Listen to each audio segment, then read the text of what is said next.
Esse episódio é sobre direito empresarial, mais especificamente sobre falência e recuperação de empresas. E a gente vai tratar do conceito de insolvência, que é a situação patrimonial que enseja o pedido de falência do empresário. Pegue papel e caneta, sua xícara de café e venha comigo.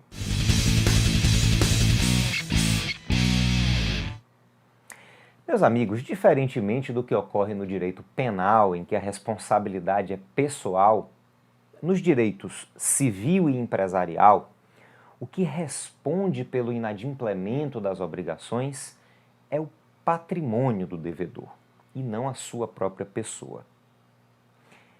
Isso é o que diz o artigo 391 do Código Civil. Acompanhe aqui comigo o texto. Artigo 391. Pelo inadimplemento das obrigações, respondem todos os bens do devedor. O artigo 391 do Código Civil, que a gente acabou de ler, afirma que respondem pelas obrigações todos os bens do devedor. Mas a gente sabe que não é bem assim, né? Porque existem exceções. O artigo 789 do Código de Processo Civil traz previsão parecida com essa que a gente acabou de ler no Código Civil, mas trazendo aí essa importante ressalva. Vamos ver aqui o texto. Artigo 789. O devedor responde com todos os seus bens presentes e futuros para o cumprimento de suas obrigações, salvo as restrições estabelecidas em lei.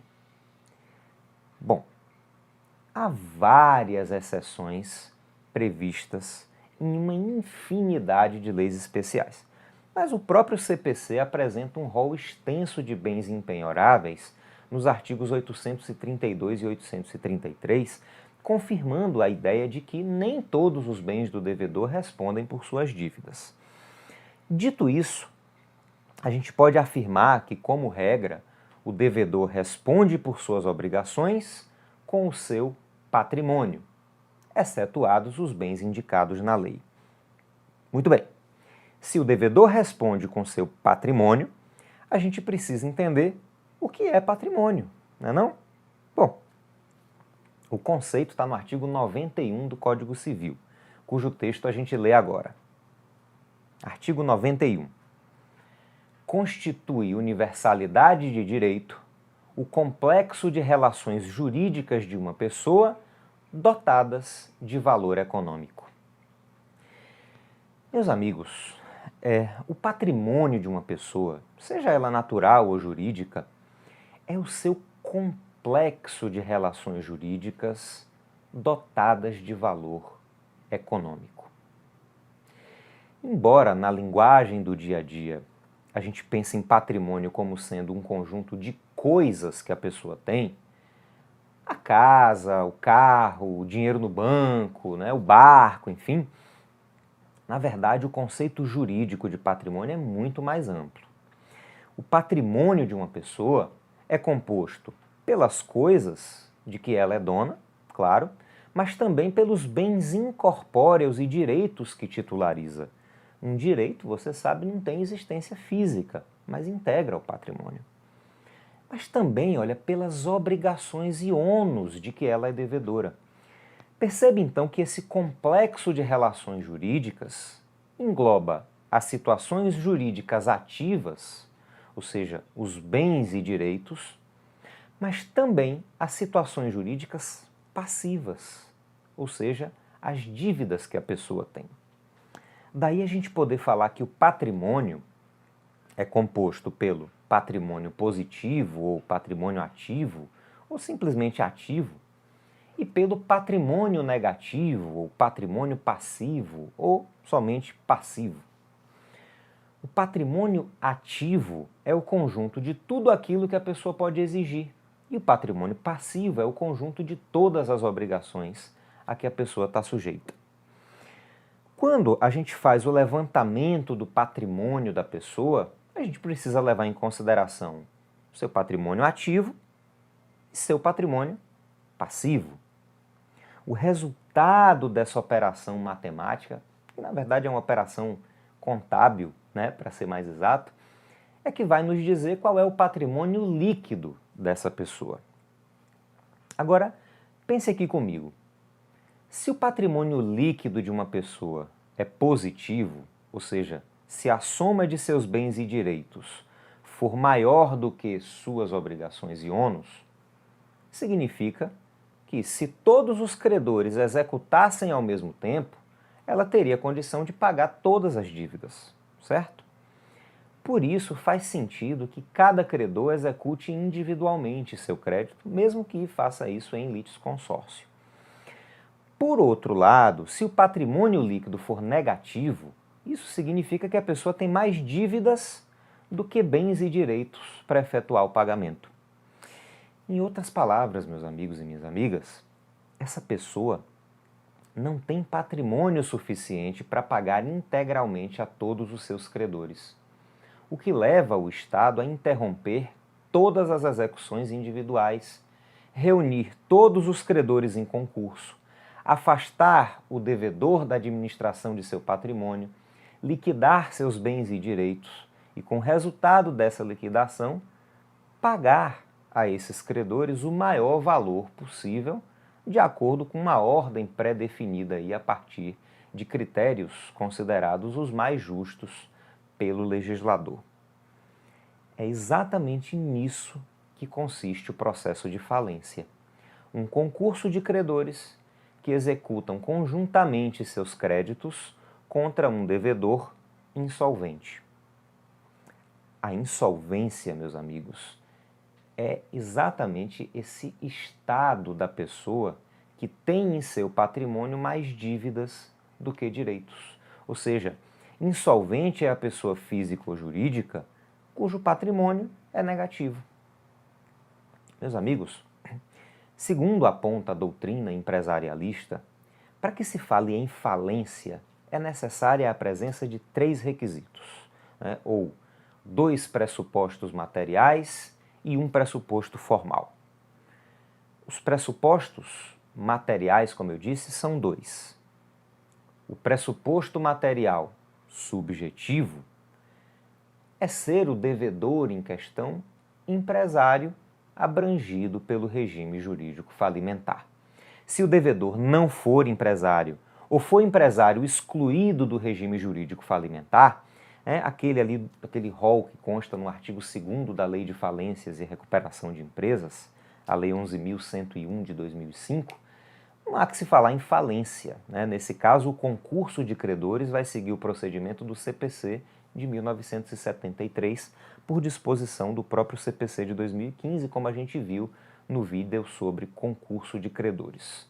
O link para esse vídeo está na descrição desse episódio, ou, para quem está acompanhando pelo YouTube, o link está aparecendo agora aqui na tela. O pressuposto material objetivo é exatamente estar o empresário devedor em situação de insolvência, ou seja, estar com o patrimônio líquido negativo, ou seja, ter mais dívidas do que bens e direitos. O pressuposto formal é a declaração judicial da falência, quer dizer, a existência de uma sentença declaratória da falência. Muito bem. A insolvência é pressuposto material objetivo da falência. Qual é, então, o critério para a configuração da insolvência do empresário aqui no contexto da falência? Bom, do ponto de vista econômico, real, a insolvência, também chamada de insolvabilidade, é o estado patrimonial do devedor caracterizado pela insuficiência do ativo para saldar o passivo, como a gente já viu no começo desse episódio.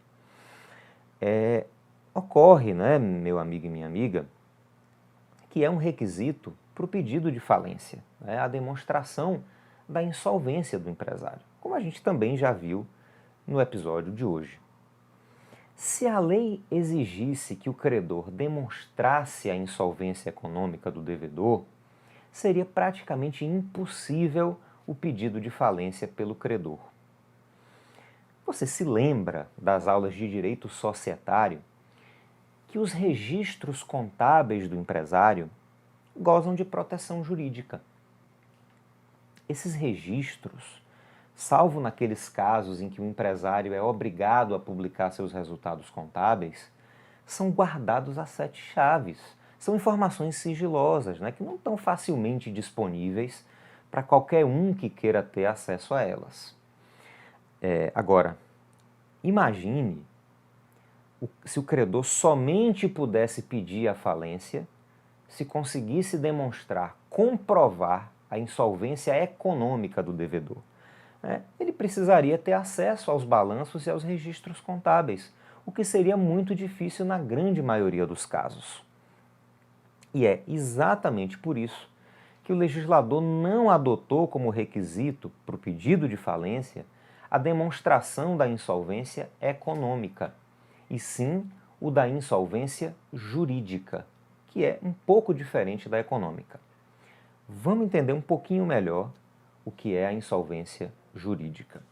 Bom, a gente fala em insolvência econômica quando o empresário está efetivamente em situação de insolvência. Ou seja, insolvência econômica também chamada de insolvência real, porque o patrimônio passivo está efetivamente superior ao ativo de maneira contabilmente comprovada. A insolvência jurídica, meus amigos, está caracterizada quando o empresário pratica determinados atos previamente enumerados na legislação falimentar, são chamados atos de falência, ou então deixa de cumprir determinadas obrigações que também estão enumeradas na lei. Observe que, nesse caso, a lei presume a insolvência do empresário pela ocorrência desses fatos, mesmo que não haja insolvência econômica real. A insolvência jurídica, então, é insolvência presumida.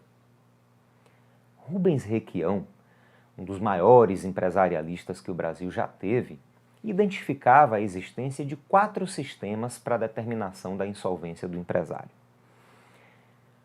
O primeiro seria o sistema da insolvabilidade real, ou seja, da cabal demonstração do estado patrimonial deficitário do empresário, como a gente disse há pouco, né? Seria a insolvência econômica. A gente já viu que esse sistema, embora seja o mais seguro, porque efetivamente requer prova contábil da insolvência do devedor, torna bastante difícil a produção da prova pelo credor, né? E aí, por essa razão, o nosso sistema não adota esse critério. Os outros 3 sistemas adotam critérios de presunção de insolvência. O segundo critério apresentado por Rubens Requião é o da cessação de pagamentos.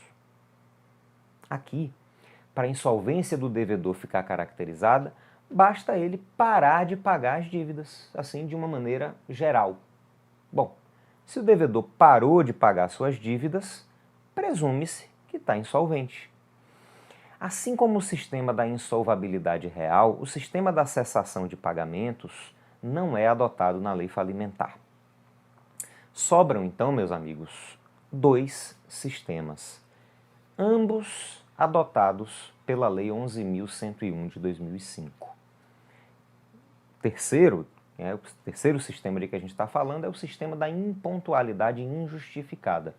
Ou seja, basta que o devedor deixe de pagar sem razão jurídica relevante uma dívida e já se presume a insolvência. O quarto e último critério é a enumeração legal. Ou seja, basta a prática de qualquer dos atos descritos na lei para que fique presumida a insolvência. Esses são, como eu já disse, chamados de atos de falência, que lá na Lei 11.101 de 2005 estão elencados nos incisos 2 e 3 do artigo 94, que a gente vai analisar com bastante calma em um episódio específico.